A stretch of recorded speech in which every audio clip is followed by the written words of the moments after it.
ও মা গো, কত বড় ভেটকি মাছ!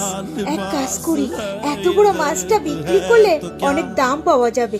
ছেলে তো ঘুমাচ্ছে, এই সুযোগেই আমি মাছটা ক্যানিং এ নিয়ে যাই, ভালো দাম পাওয়া যাবে, তাতে করে আমাদের সংসারটাও চলে যাবে। মা, ও মা, শুনলাম তুমি খাল থেকে অনেক বড় একটা ভেটকি মাছ পেয়েছো। আরে এটা তো সেই ভেটকি মাছ। মা, আমি এত বড় ভেটকি মাছ বাপের জন্মে কখনোই খাইনি। তুমি এই দুপুরে আমাকে এই ভেটকি মাছটা রান্না করে দাও না, আমি একটু তৃপ্তি ভরে খাই।